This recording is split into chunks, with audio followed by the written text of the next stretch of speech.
Hey everybody, this is Stitch 1993, and I'm just gonna show what I found, what my experience was for my first time going to the Greenville, South Carolina Southeast Game Exchange that was happening a couple weekends ago on July 6th and July 7th.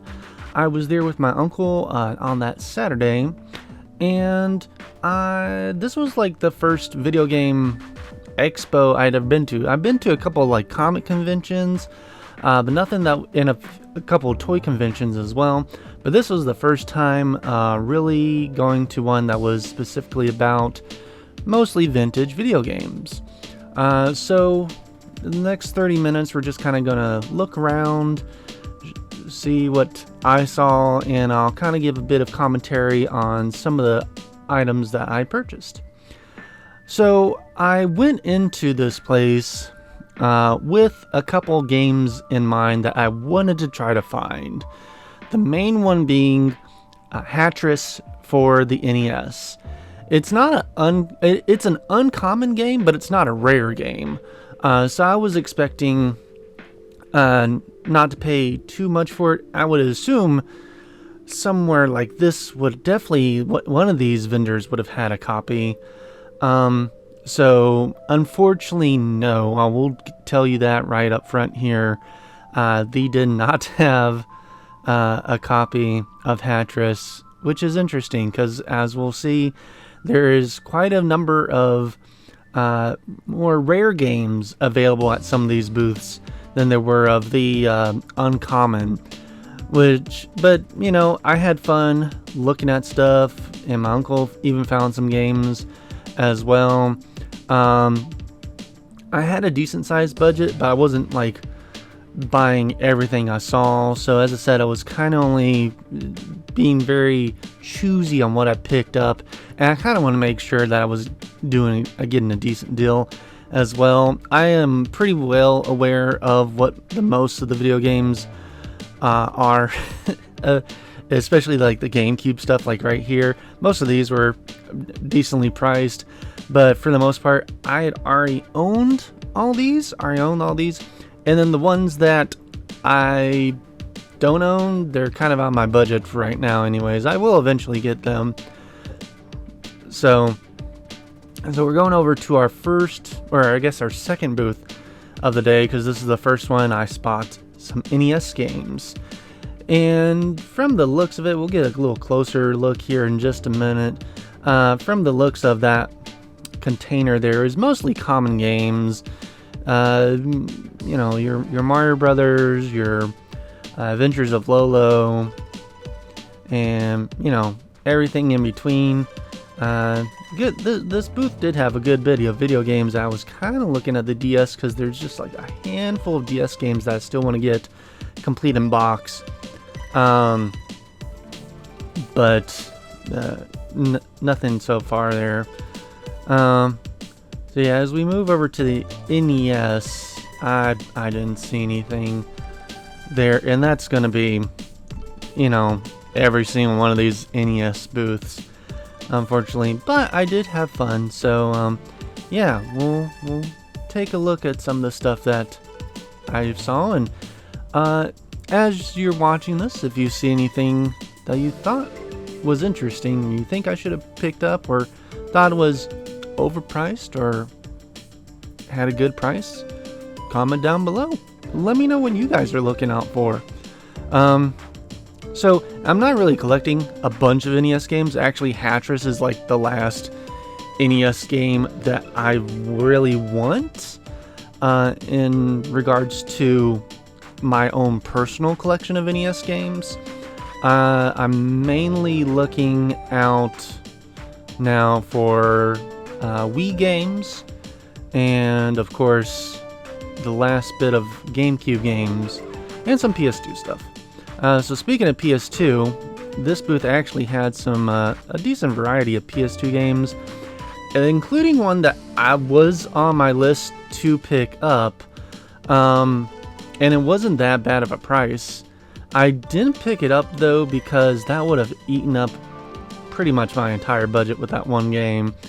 If I hadn't found everything else that I'll show at the end of this video, I probably would have gone back and picked that up. But yeah, Ape Escape 3 is on my list of games to get.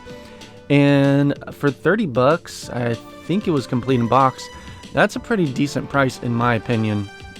Now you can probably find it cheaper on eBay, but I'm very wary with stuff on eBay when it comes to video games, because you can't really check the quality of the disc as well.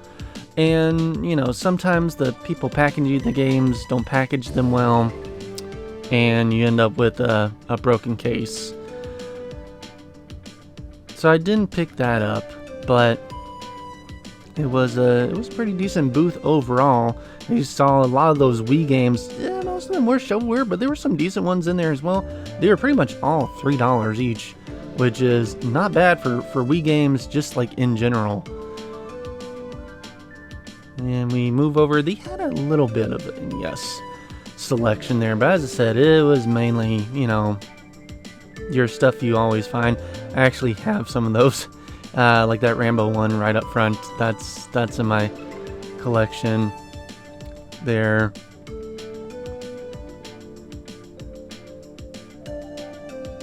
And even fewer Genesis and SNES games, and then 64 games. And then the other thing I was looking for was Nintendo Powers, and I saw the Game Informer, so I thought, yeah, maybe they'll have some Nintendo Powers. But nope, it was all Game Informers and I think Game Pro magazines, and then the other one had, you know, more recent, like the Time magazine, and then some user guides, both official and unofficial. But all those Game Informers are ones I believe I still own. We'll swing back right around here, but this is the first little bit of toys that I saw there, and I actually wasn't in the mood for toys. My mindset was on video games for the time being. As we get further in the video, you'll see what I mean when my mind suddenly shifted to toys. But speaking of Nintendo Power, here were some nice copies of Nintendo Power, all pretty much decently priced, and right beside NES. So I was thinking, well, maybe I can, you know, two birds with one stone here and find some decent Nintendo Powers that I'm wanting, and Hatris. No Hatris, unfortunately, as I said, but I actually was able to find two Nintendo Powers that I've been wanting for my collection, and I'll show you the two that I picked up at the end of this video. There was also that Pikmin 4 pin set. I kind of wish I had picked that up, because I do collect Pikmin, because that's like my favorite video game of all time there, and I'm sure it did have a price tag on it. For this booth, a lot of the price tags were really tiny, so like for the Nintendo Powers, I couldn't see them at first. Eventually I did find them, and they were a decent price. They were like mostly like 10-15 bucks each, which is not bad. I did find a copy of Monster Party. They wanted a bit much for it though. Monster Party is not a rare game. I don't even think it's considered an uncommon game. But it's not like, you know, like a Super Mario Brothers and Duck Hunt type of common. It's just a little less common than that. I probably would have picked it up if it was maybe like 10 bucks cheaper, in my opinion. But yeah, these were all in great condition Nintendo Powers, and if I had a bigger budget, I probably would have picked all of it up, except for that Battletoads one. I actually already own the Battletoads one, but I was specifically looking for Star Tropics, and I found it. Star Tropics is my favorite NES game of all time, Star Tropics and Zoda's Revenge, Star Tropics 2. So I found that one, so I just had to pick that one up. And then that other one, Metal Storm, mentioned Star Tropics as well, and I put it in my maybe pile for now. I was trying to find if any of the magazines mentioned Star Tropics 2, because I don't think Star Tropics 2 got a cover because it came out so late in the NES library. It was like very close, I think, maybe a couple years off from the N64 coming out. Like, that's how late into the NES library Star Tropics 2 came out. So I did end up picking up those 2 Nintendo Powers there.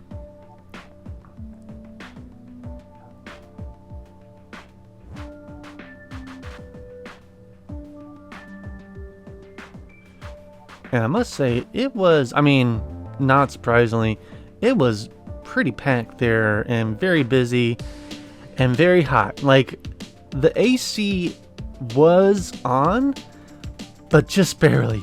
So, like, by the time we had finished walking the entire area, both me and my uncle and pretty much everybody else around us were sweating. I saw a couple people here and there had like the little, fans, or like they gave us these little brochures at the beginning when you first enter, and they were using those to like cool themselves off. I hope that next year, whenever I decide to go back again, the bump up the AC, because this is like right in the middle of summer too, so it was actually a little bit cooler outside.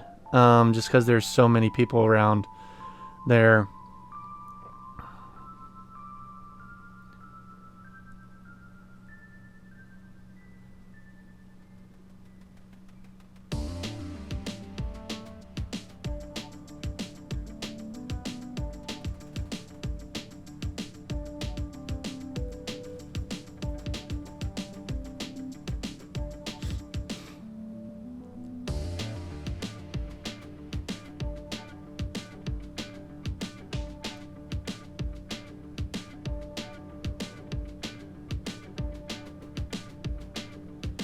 This booth had a loose Game Boy Advance little selection, so I kind of looked about, because you never know what you could find. I have that little Nemo, Finding Nemo one, sorry. I was looking for Frogger's, not that one, there's another Frogger's Game Boy Advance game that I had growing up, or really it was my sister's, but we both played it. I didn't see that, so I just kind of moved on.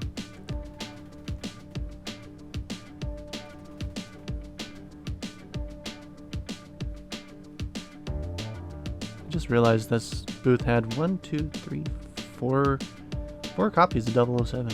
Wow. Alright, more NES games, and it was more of it was just more of the same common ones. No Hatris. I will say it's always cool seeing N64 games and NES games, but mainly N64 games complete in box. Because you just don't run across those in the wild. They always are usually it's just the cartridge, or maybe it's the cartridge and the manual.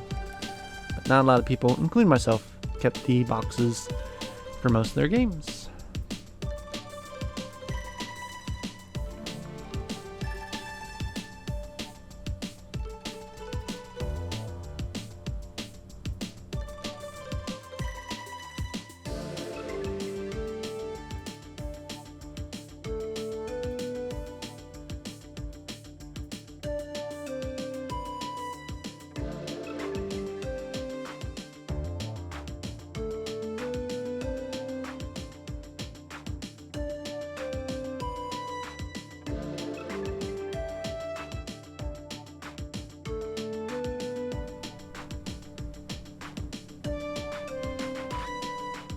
And speaking of boxed games, this booth had a good bit of boxed NES games.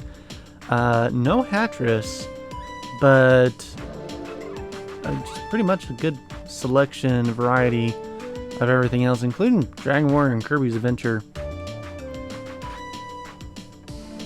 And they had some boxed SNES games as well, and some N64 ones.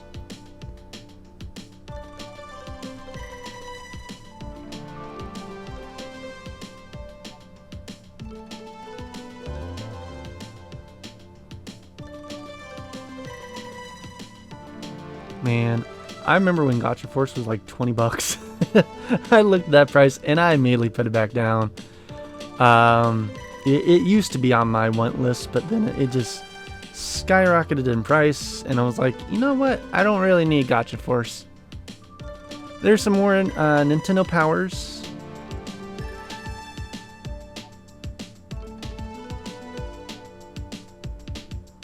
Another copy of that Metal Storm. And another copy of the Star Tropics.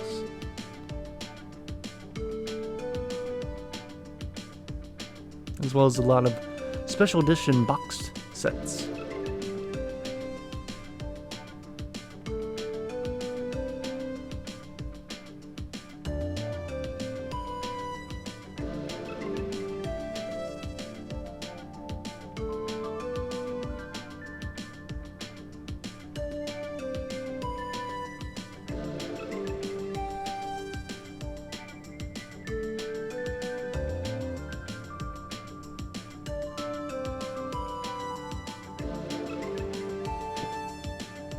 Still no Hattress.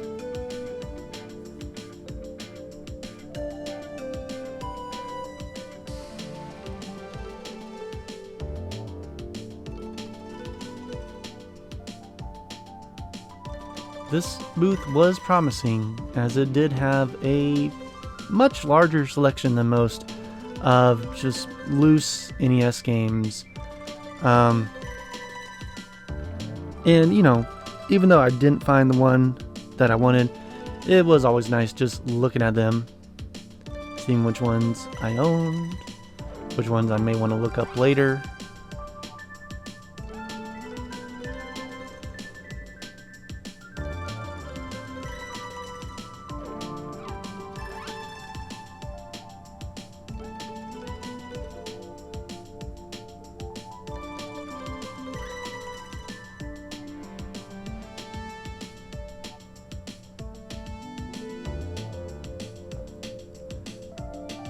And this was an interesting find. So they had some boxed SNES games, and I didn't know they made sequels to Q*bert, so I was very much surprised when they had Q*bert 3.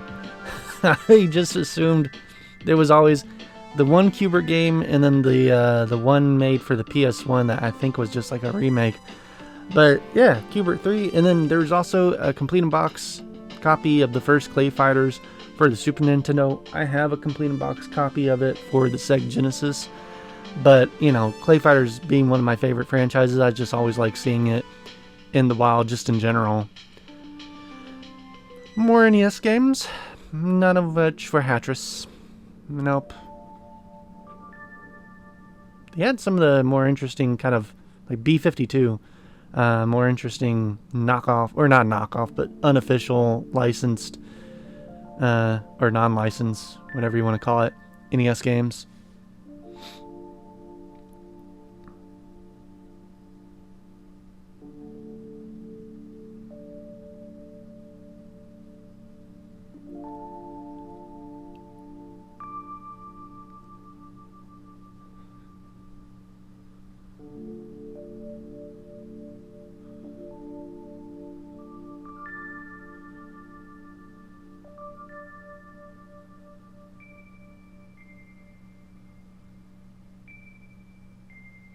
Yep, there's a almost completed copy of Monster Party, and they wanted pretty much about the same price as the one that was loose there, which was like a much better deal. I might have picked it up if it had the manual, but again, if I was gonna pick up that game, I pretty much would want it loose, because that's what all my other NES games are. I'm not looking to collect complete in box copies of those games, but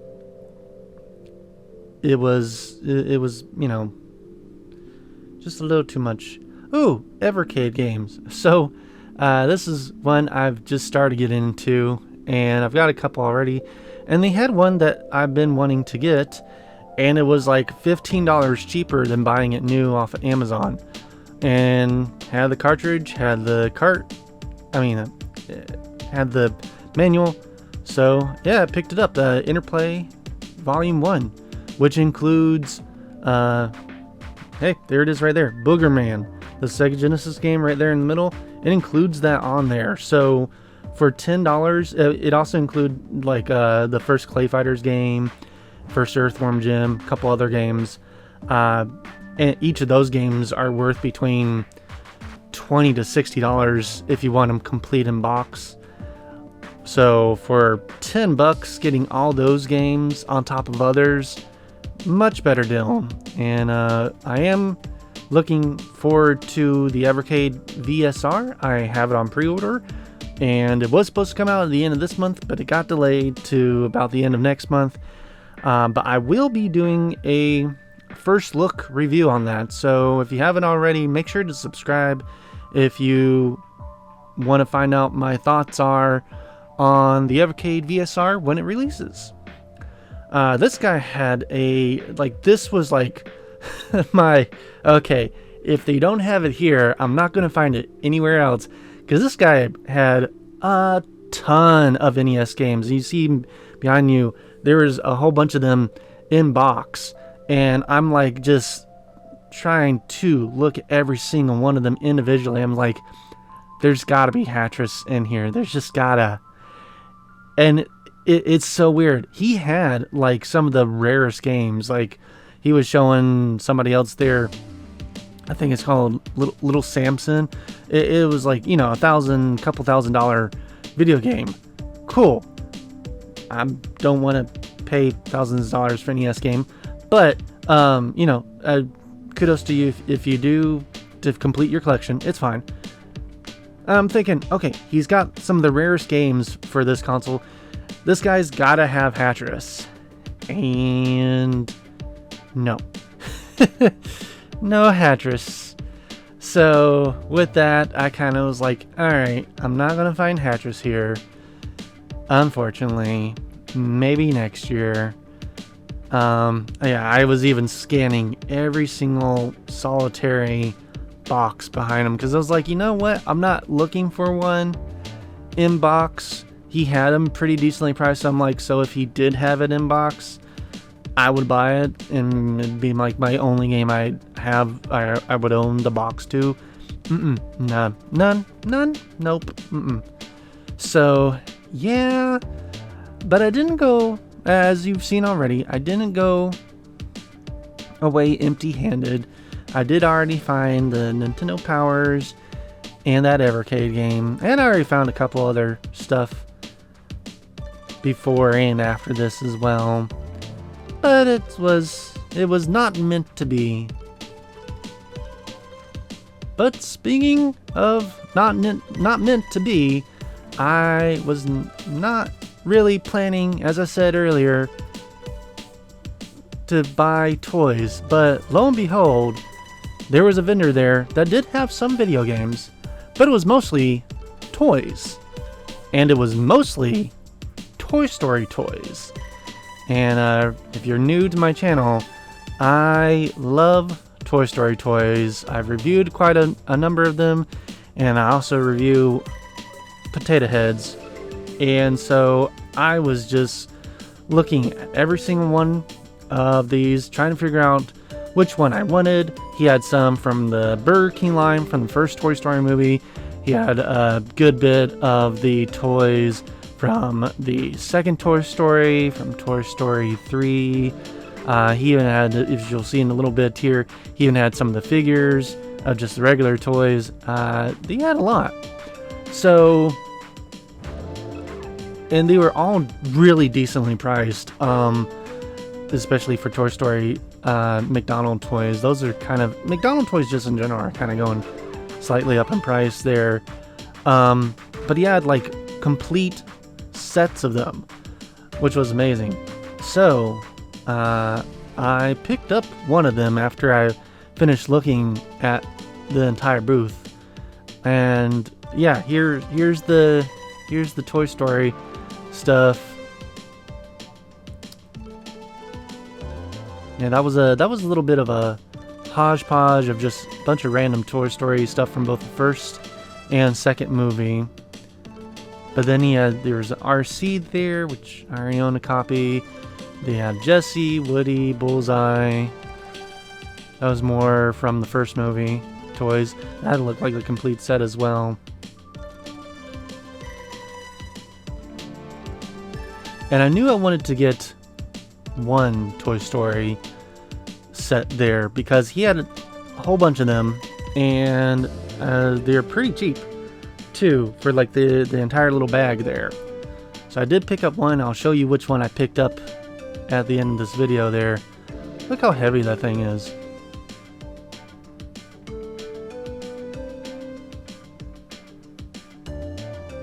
That's the ones with all the candy in them. And then that had some of the actual toys from the Toy Story and Beyond series. And they had some shirts, but they didn't have one in my size. Because otherwise I would have picked up that shirt. And that was it for the Southeast Game Exchange. I honestly, outside of AC not particularly being completely on, I had a blast. I got to see a bunch of awesome vintage video games. I actually even found out about some consoles that I was not even aware were a thing. So I got to learn something new there. There was some people in cosplay that was really cool. I always like seeing, you know, what all goes into that. And yeah, they even had some bouncy houses for like if you brought your kids there and they didn't want to, you know, walk around with you with this entire place, because it was a pretty huge place at the South Carolina Greenville Convention Center area. But will I go back next year? I'm not sure. I might. I will definitely. It's definitely on my to go back and revisit list. But that was it, and now let's go over what I picked up.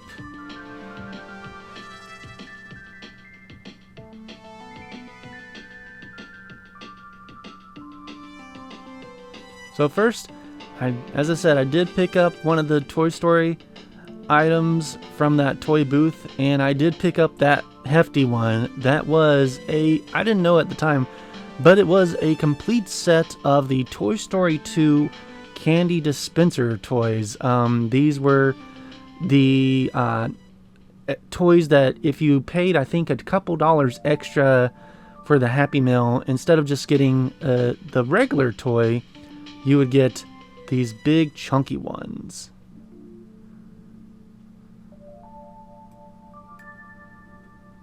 And as I said, I did get that Interplay Collection Volume 1 Evercade multi-cart that include the first Clay Fighters, Booger Man, Earthworm Jim, Battle Chest, and a couple other games that I never heard of. But Interplay is like one of my favorite developers for that time there, and I grew up with a good bit of their games. Next, I got this VHS. So this is actually technically a video game. It's for the Action Max game video system. And the guy that sold me this, he had another VHS, and he also had the system itself. And I will eventually do a review for VHS Pile for the entire collection, because there's only 5 VHSs ever made for this thing.